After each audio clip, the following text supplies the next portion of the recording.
ഇത് ഒരിക്കലും ഒഴിവാക്കാൻ പറ്റുന്ന ഒരു കാര്യമല്ല. കേൾക്കാൻ ചെവിയുള്ളവൻ കേൾക്കും. ഒരാൾ പറയാണ്, ഞാൻ പറയുന്ന വിധത്തിലാണ് ഖുർആൻ അർപ്പിക്കേണ്ടത്, ഞാൻ പറയുന്ന വിധത്തിലാണ് ചില കാര്യങ്ങൾ ചെയ്യേണ്ടത്.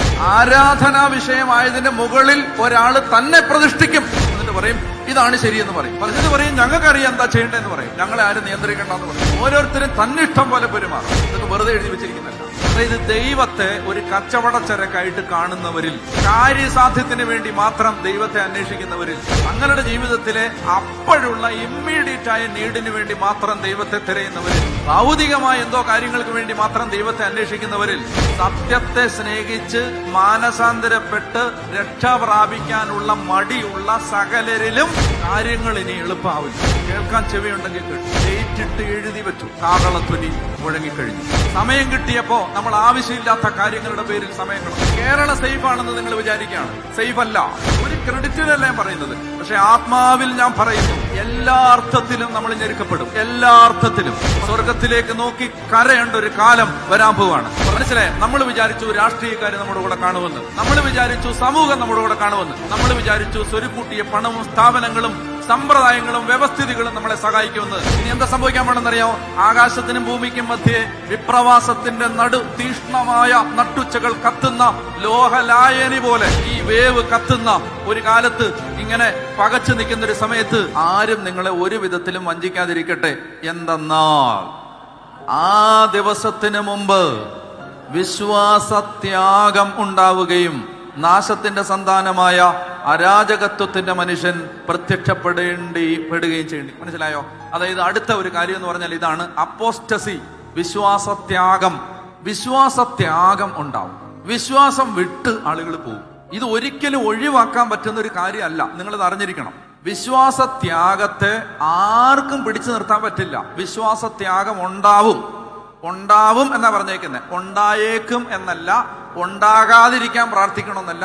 ഉണ്ടാവും എന്ന് പറഞ്ഞാൽ ഉണ്ടാവും.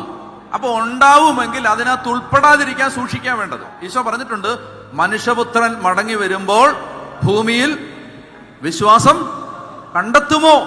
വിശ്വാസത്യാഗം ഉണ്ടാവുന്നതിന്റെ വിശദീകരണമാണ് അടുത്ത് പറയുന്നത്. ദൈവമെന്ന് വിളിക്കപ്പെടുന്നതോ ആരാധനാ വിഷയമായിരിക്കുന്നതോ ആയ എല്ലാറ്റിനെയും അവൻ എതിർക്കുകയും അവയ്ക്കുപരി തന്നെ തന്നെ പ്രതിഷ്ഠിക്കുകയും ചെയ്യും. ഒരാൾ പറയാണ് ഞാൻ പറയുന്ന വിധത്തിലാണ് ഖുർആൻ അർപ്പിക്കേണ്ടത്. ഒരാൾ പറയാണ് ഞാൻ പറയുന്ന വിധത്തിലാണ് ഈ ചില കാര്യങ്ങൾ ചെയ്യേണ്ടത്. ആരാധനാ വിഷയമായതിന്റെ മുകളിൽ ഒരാൾ തന്നെ പ്രതിഷ്ഠിക്കും. നിങ്ങൾക്ക് മനസ്സിലാവുന്നുണ്ടോ? ഇതൊക്കെ വെറുതെ എഴുതി വെച്ചിരിക്കുന്നല്ല. ആരാധനാ വിഷയമായതിന്റെ മേളില് ഓരോരുത്തർ തന്നെ പ്രതിഷ്ഠിക്കും. എന്നിട്ട് പറയും ഇതാണ് ശരിയെന്ന് പറയും. ദൈവമെന്ന് വിളിക്കപ്പെടുന്നതോ ആരാധനാ വിഷയമായിരിക്കുന്നതോ ആയ കാര്യങ്ങൾക്ക് മുകളില് അവൻ തന്നെ, ഈ അരൂപി തന്നെ പ്രതിഷ്ഠിക്കും. എന്നിട്ട് പറയും ഞങ്ങൾക്കറിയാം എന്താ ചെയ്യേണ്ടതെന്ന് പറയും. ഞങ്ങളെ ആരും നിയന്ത്രിക്കേണ്ടെന്ന് പറയും. ഓരോരുത്തരും ഓരോരുത്തരുടെ വഴിക്ക് പോകും. ഓരോരുത്തരും തന്നിഷ്ടം പോലെ പെരുമാറും. കർത്താവ് പറയുകയാണ് ഈ വിശ്വാസത്യാഗം ഉണ്ടാവുന്നതിന്റെ കാരണം പറയുകയാണ്. 4-ാമത്തെ വാക്യം, ദൈവമെന്ന് വിളിക്കപ്പെടുന്നതോ ആരാധനാ വിഷയമായിരിക്കുന്നതോ ആയ എല്ലാറ്റിനെയും അവൻ എതിർക്കുകയും അവയ്ക്കുപരി തന്നെ തന്നെ പ്രതിഷ്ഠിക്കുകയും ചെയ്യും. അതുവഴി താൻ ദൈവമാണെന്ന് പ്രഖ്യാപിച്ചുകൊണ്ട് അവൻ ദൈവത്തിന്റെ ആലയത്തിൽ സ്ഥാനം പിടിക്കും. ചുമ്മാ എഴുതി വെച്ചിരിക്കുകയാണോ? ദൈവമാണെന്ന് പ്രഖ്യാപിച്ചുകൊണ്ട് അവൻ ദൈവത്തിന്റെ ആലയത്തിൽ സ്ഥാനം പിടിക്കും. ദൈവത്തിന്റെ ആലയത്തിൽ. കേൾക്കാൻ ചെവിയുള്ളവൻ കേൾക്കട്ടെ. അടുത്ത വാക്യം, ഞാൻ നിങ്ങളുടെ കൂടെ ആയിരുന്നപ്പോൾ ഇക്കാര്യം പറഞ്ഞത് ഓർക്കുന്നില്ലേ? സമയമാകുമ്പോൾ മാത്രം വെളിപ്പെടേണ്ടതിന് ഇപ്പോൾ അവനെ തടഞ്ഞു നിർത്തുന്ന എന്താണെന്ന് നിങ്ങൾക്കറിയാമല്ലോ. അരാജകത്വത്തിന്റെ അജ്ഞാത ശക്തി ഇപ്പോഴേ പ്രവർത്തിച്ചുകൊണ്ടാണ് ഇരിക്കുന്നത്. അവനെ തടഞ്ഞു നിർത്തിയിരിക്കുന്നവൻ വഴിമാറിയാൽ മാത്രം അവൻ പ്രത്യക്ഷപ്പെടും. കർത്താവായ യേശു തന്റെ വായിൽ നിന്നുള്ള നിശ്വാസം കൊണ്ട് അവനെ സംഹരിക്കുകയും തന്റെ പ്രത്യാഗമനത്തിന്റെ പ്രഭാപൂരത്താൽ അവനെ നാമാവശേഷമാക്കുകയും ചെയ്യും. അടുത്ത വാക്യം വളരെ പ്രധാനപ്പെട്ടത്, ശ്രദ്ധയോടെ വായിക്കുക. സാത്താന്റെ പ്രവർത്തനത്താൽ നിയമ നിഷേധിയുടെ, മനസ്സിലായോ? മാൻ ഓഫ് ലോലെസ്നെസ്, നിയമനിഷേധി. ഒരു നിയമത്തിനും ഒരു ചട്ടത്തിനും അവൻ വിധേയനല്ല. അതായത് നിയമം അനുസരിക്കാൻ അവൻ തയ്യാറല്ല. ദൈവസഭയുടെ കീഴ്വഴക്കങ്ങൾക്ക് അയാൾ വിധേയനാവാൻ തയ്യാറല്ല. നിങ്ങൾക്ക് മനസ്സിലാവുന്നുണ്ടോ ഞാൻ പറയുന്നത്? അതായത് ദൈവം അനുശാസിച്ചിട്ടുള്ള കാര്യങ്ങൾക്ക് കീഴടങ്ങാൻ അയാൾ വ്യക്തി തയ്യാറല്ല. അതാണ് സാത്താന്റെ പ്രവർത്തനത്താൽ നിയമനിഷേധിയുടെ ആഗമനം എല്ലാ ശക്തികളോടും വ്യാജമായ അടയാളങ്ങളോടും അത്ഭുതങ്ങളോടും. മനസ്സിലാവുന്നുണ്ടോ? അത് ഈ പറയുന്ന കാര്യങ്ങൾ, ഈ പറയുന്ന അരൂപി വരുമ്പോ അല്ലെങ്കിൽ അത് പ്രത്യക്ഷപ്പെടുമ്പോ അടയാളങ്ങളും അത്ഭുതങ്ങളും ഉണ്ടാവും. ഈ മനുഷ്യരെപ്പോഴും വീണു പോകുന്ന ഏത് കാര്യത്തിലാണ്? അത്ഭുതവും അടയാളവും കാണുമ്പോഴാണ്. മനസ്സിലായി? അത്ഭുതം കാണും, അടയാളം കാണും, അത് കണ്ടിട്ട് ദൈവം ഇല്ലെങ്കിൽ അങ്ങനെ നടക്കുവോ എന്ന് ചോദിക്കും. ഞാൻ ഒരു കാര്യം പറയട്ടെ, തെറ്റിദ്ധരിക്കരുത്. വിശ്വാസം പോവുകയും ചെയ്യരുത്. പിന്നെ ആ വിശ്വാസം പോയാലും കുഴപ്പമില്ല, അത് ശരിക്കുള്ള വിശ്വാസം അല്ല, അത് പോയാലും കുഴപ്പമില്ല. ഞാൻ ഈ പറയുന്നുണ്ട് എന്താണെന്നറിയാമോ, എല്ലാ മതത്തിലെ എല്ലാ ഭക്തന്മാരും, ഇനി ഏതെങ്കിലും ഒരു ഗോത്രദൈവത്തെ ആരാധിക്കുന്ന ഒരു മനുഷ്യനും പ്രാർത്ഥിച്ചാൽ അവന് പ്രാർത്ഥനയ്ക്ക് മറുപടി കിട്ടും. അതിപ്പോ ക്രിസ്ത്യാനി തന്നെ പ്രാർത്ഥിക്കണമെന്നൊന്നുമില്ല. ഞാൻ പറയുന്നത് മനസ്സിലാവുന്നു? ഏത് മതത്തില്, തെറ്റിദ്ധരിക്കരുത്. മനസ്സിലായോ? പറയുന്ന കാര്യത്തിന്റെ ഗൗരവം മനസ്സിലാക്കണം. അതുകൊണ്ട് അത്ഭുതങ്ങളും അടയാളങ്ങളും ഒന്നിന്റെയും ഒരു സത്യത്തിന്റെയും വിളംബരങ്ങളല്ല. അത്ഭുതങ്ങളും അടയാളങ്ങളും കണ്ടതുകൊണ്ട് ഒരു കാര്യം സത്യമാണെന്ന് പറയാൻ അതിന്റെ വെറാസിറ്റി, അതിന്റെ ആധികാരികത നിർണ്ണയിക്കാനുള്ള ടൂൾ അല്ലത്. അല്ല. പ്രാർത്ഥിക്കുമ്പോൾ അത്ഭുതങ്ങളും അടയാളങ്ങളും സംഭവിക്കും. നമ്മൾ അതിനെതിരല്ല, നമ്മൾ അതിന് വേണ്ടിയുള്ളവരാണ്. സംഭവിക്കണം. പക്ഷെ അതല്ല ഒരു സത്യത്തിന്റെ മാനദണ്ഡം. അപ്പൊ എന്താണെന്നറിയാമോ, ഇങ്ങനെ അന്ത്യക്രിസ്തുവിന്റെ അരൂപിയോട് വരുന്ന ഒരു ഫോഴ്സ് വേണമെങ്കിൽ ചിലപ്പോൾ അത്ഭുതങ്ങളും അടയാളങ്ങളും പ്രവർത്തിക്കും. അവർക്ക് സ്വാധീനം ഉണ്ടാവും, കരുത്തുണ്ടാവും, അറിവുണ്ടാവും, വാക്ചാതുര്യം ഉണ്ടാവും, പാടവം ഉണ്ടാവും, നല്ല കാര്യസം ഉണ്ടാവും, നല്ല പ്രഭാവം ഉണ്ടാവും, ഇതൊക്കെ ഉണ്ടാവും. അതുകൊണ്ട് അത് സത്യമാണെന്ന് വരുന്നില്ല. മനസ്സിലാവുന്നുണ്ടോ? വായിച്ചേ. സാത്താന്റെ പ്രവർത്തനത്താൽ നിയമനിഷേധിയുടെ ആഗമനം എല്ലാ ശക്തികളോടും വ്യാജമായ അടയാളങ്ങളോടും അത്ഭുതങ്ങളോടും സത്യത്തെ സ്നേഹിക്കാനും അങ്ങനെ രക്ഷ പ്രാപിക്കാനും വിമുഖത കാണിക്കുകയാൽ നശിച്ചു പോകുന്നവരെ വഞ്ചിക്കുന്ന അനീതികളോടും കൂടെ ആയിരിക്കും. അതിനാൽ അതിനാൽ വ്യാജമായ ഇതിനെ വിശ്വസിക്കാൻ പ്രേരിപ്പിക്കുന്ന ഒരു മിഥ്യാബോധം സാത്താൻ അവരിൽ ഉണർത്തും. ഞാൻ വായിച്ച കറക്റ്റാണോ എന്ന് പറയണേ. അതിനാൽ വ്യാജമായ ഇതിനെ വിശ്വസിക്കാൻ പ്രേരിപ്പിക്കുന്ന ഒരു മിഥ്യാബോധം സാത്താൻ അവരിൽ ഉണർത്തും. നിങ്ങളുടെ ബൈബിളിൽ എങ്ങനാ? അവിടെ ഈ പ്രശ്നം ഇതാണ്. നമ്മുടെ ഹൃദയവേദന തരുന്ന വചനമാണത്. അതായത് തെറ്റ് വിശ്വസിക്കാൻ പ്രേരിപ്പിക്കുന്ന ഒരു മിഥ്യാബോധം പിശാച് ഉണർത്തുമെന്നല്ല, ദൈവം ഉണർത്തുമെന്ന്. ദൈവം, നിങ്ങളിത് ശ്രദ്ധിക്കാവോ? ദൈവം ഉണർത്തുമെന്ന്. വ്യാജമായതിനെ വിശ്വസിക്കാൻ പ്രേരിപ്പിക്കുന്ന ഒരു മിഥ്യാബോധം ദൈവം ഉണർത്തുമെന്ന്. എന്തുകൊണ്ടാണ് ദൈവം ഉണർത്തുന്നതെന്നറിയാമോ? ദൈവം ഉണർത്തുന്നത് അതിന്റെ കാരണമാണ് തൊട്ടുമുമ്പ് പറയുന്നത്.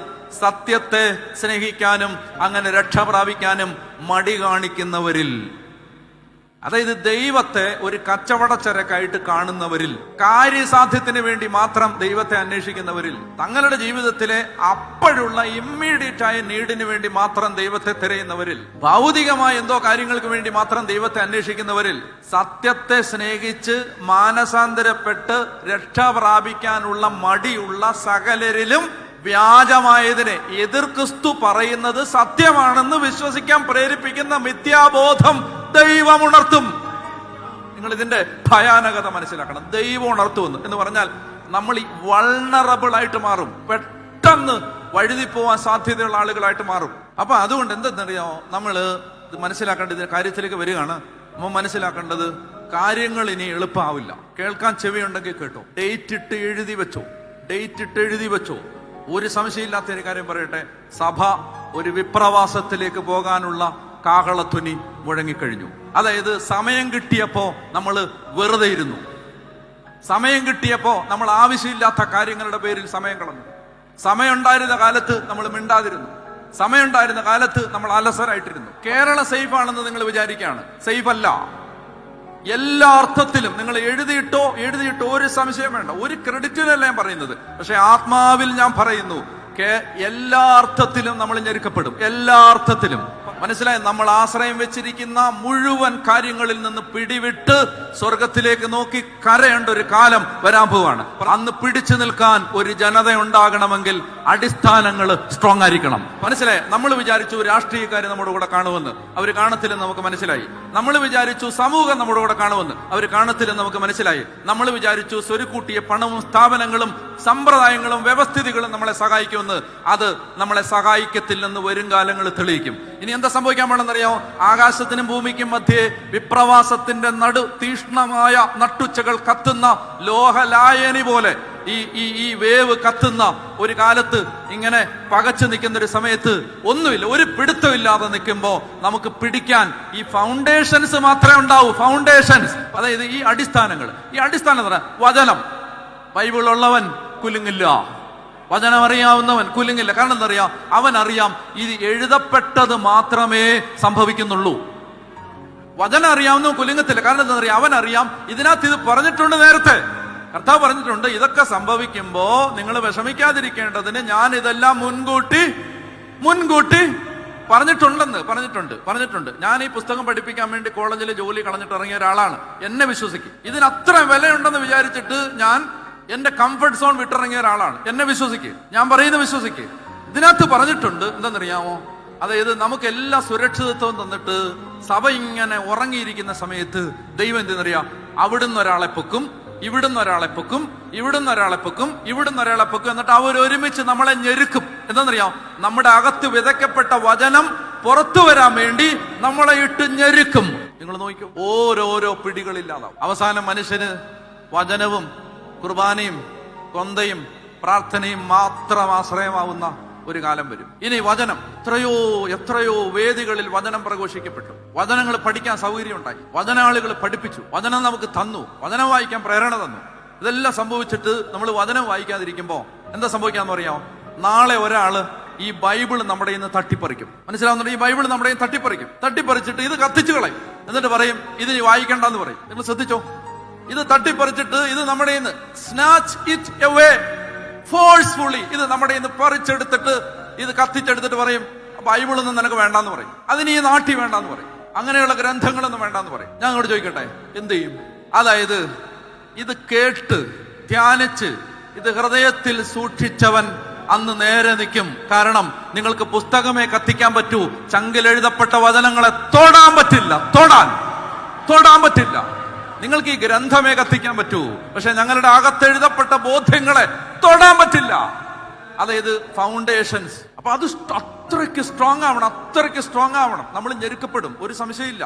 നമ്മൾ ഞെരുക്കപ്പെടും എല്ലാ അർത്ഥത്തിലും. കൂടുതൽ കാര്യങ്ങളും ഞാൻ പറയുന്നില്ല, എല്ലാ അർത്ഥത്തിലും ഞെരുക്കപ്പെടും.